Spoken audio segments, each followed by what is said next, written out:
Bismillahirrahmanirrahim. Assalamualaikum warahmatullahi wabarakatuh. Perkenalkan, kami dari kelompok 4, Arina Rasada dan Nanda Pratiwi.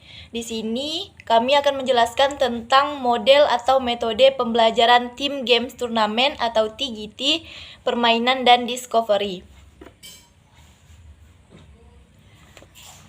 Yang pertama ada model metode pembelajaran Team Games Turnamen atau TGT.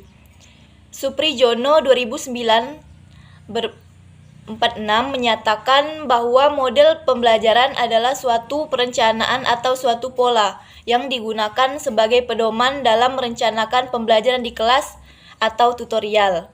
Slapin 2015-163 mendefinisikan TGT merupakan turnamen akademik dan menggunakan kuis-kuis dan sistem skor kemajuan individu, di mana para siswa berlomba sebagai wakil tim mereka dengan anggota tim lain yang kinerja akademik sebelumnya setara seperti mereka. Selanjutnya ada karakteristik model pembelajaran TGT. Yang pertama, penyajian kelas. Awal pembelajaran, guru menyampaikan materi penyajian kelas. Biasanya dilakukan dengan pengajaran langsung atau dengan ceramah, diskusi yang dipimpin guru. Pada saat penyajian kelas, siswa harus benar-benar memperhatikan dan memahami materi yang disampaikan guru, karena akan membantu siswa bekerja lebih baik pada saat kerja kelompok dan game karena skor game akan menentukan skor kelompok. Yang kedua ada kelompok, yaitu tim.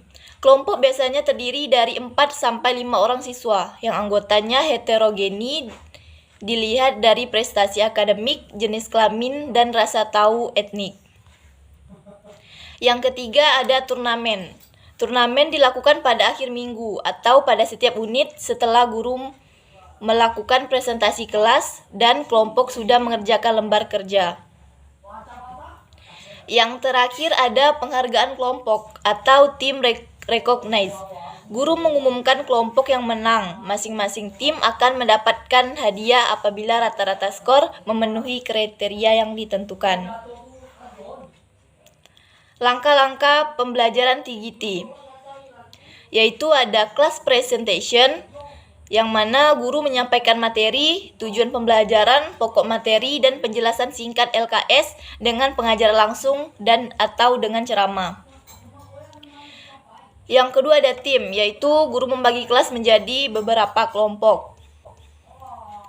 Yang ketiga ada game. Yang keempat ada turnamen, yang mana dilakukan pada akhir minggu atau pada setiap unit setelah guru melakukan presentasi kelas dan kelompok sudah mengerjakan LKS. Yang terakhir ada tim recognition, yaitu guru mengumumkan kelompok yang menang.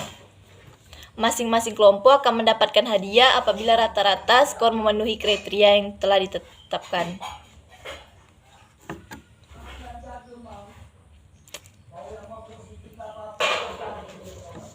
Selanjutnya ada kelebihan modal pembelajaran Team Games Turnamen, yaitu pertama, model TGT tidak hanya membuat siswa yang cerdas lebih menonjol dalam pelajaran, tetapi siswa yang berkemampuan lebih rendah juga ikut aktif dan mempunyai peranan penting dalam kelompoknya.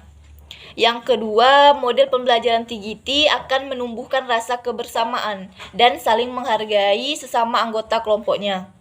Yang ketiga ada model pembelajaran TGT, membuat siswa lebih bersemangat dalam mengikuti pembelajaran. Yang keempat ada model pembelajaran ini membuat siswa menjadi lebih senang dalam mengikuti pelajaran karena ada kegiatan permainan berupa turnamen. Dan selanjutnya ada Soimin 2014-208 menjelaskan kekurangan dari model pembelajaran Team Games Turnamen, yaitu yang pertama membutuhkan waktu yang lama. Yang kedua, guru dituntut untuk pandai memilih materi pelajaran yang cocok untuk model pembelajaran ini. Guru harus mempersiapkan model ini dengan baik sebelum diterapkan. Misalnya, membuat soal untuk setiap meja turnamen dan guru harus tahu urutan akademi siswa dari yang tertinggi hingga terendah. Selanjutnya akan dijelaskan oleh Saudari Nanda Pratiwi. Bismillahirrahmanirrahim. Selanjutnya saya akan melanjutkan penjelasan dari Arina Rasada, yaitu mengenai model pembelajaran permainan. Media yang dapat digunakan agar pembelajaran tidak terasa membosankan adalah permainan monopoli dan permainan ular tangga. Keduanya dapat menyajikan materi pembelajaran dengan lebih menarik dan menyenangkan, karena keduanya disajikan dalam bentuk yang mudah dan dimainkan dengan warna-warna yang menarik. Oleh karena itu, di penelitian dalam penerapan model pembelajaran Teams Games Turnamen atau TGT digunakan media pembelajaran monopoli dan permainan ular tangga yang keduanya dapat menyajikan pembelajaran dalam bentuk yang lebih menarik dan diharapkan dapat meningkatkan perhatian dan motivasi siswa untuk belajar. Selanjutnya, model pembelajaran Discovery. Discovery Learning adalah rangkaian kegiatan pembelajaran yang melibatkan secara maksimal seluruh kemampuan peserta didik untuk mencari dan menyelidiki secara sistematis, kritis, dan logis, sehingga mereka dapat menemukan sendiri pengetahuan, sikap, dan keterampilan sebagai wujud adanya perubahan perilaku.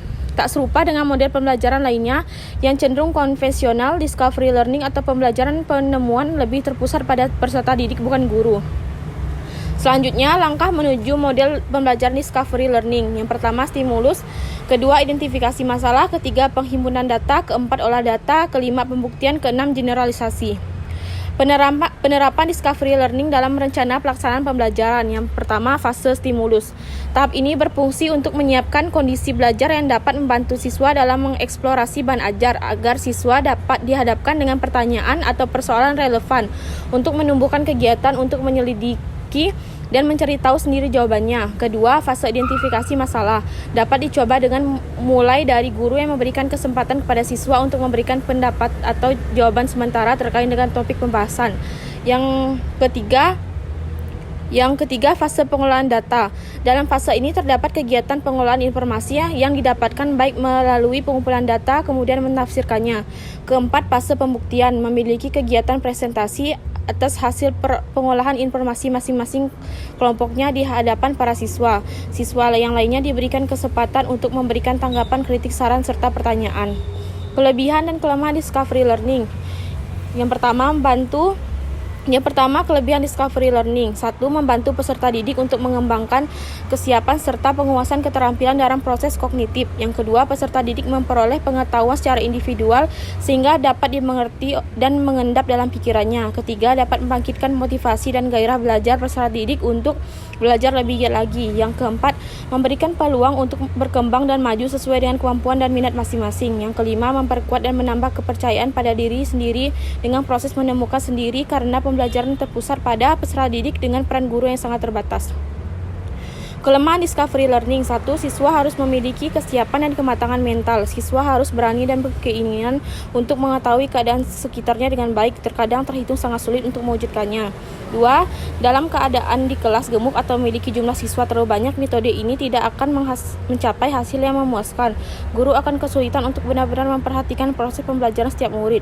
Ketiga, guru dan siswa yang sudah sangat terbiasa dengan PBM gaya lama akan mengecewakan dalam menerapkan metode Discovery Learning. Keempat, ada kritik yang menyatakan proses dalam model Discovery Learning terlalu mementingkan proses pemahaman, sementara perkembangan sikap dan keterampilan siswa dikhawatirkan kurang menjadi sorotan. Sekian penjelasan dari kami, kelompok 4, kurang lebihnya kami mohon maaf. Wassalamualaikum warahmatullahi wabarakatuh.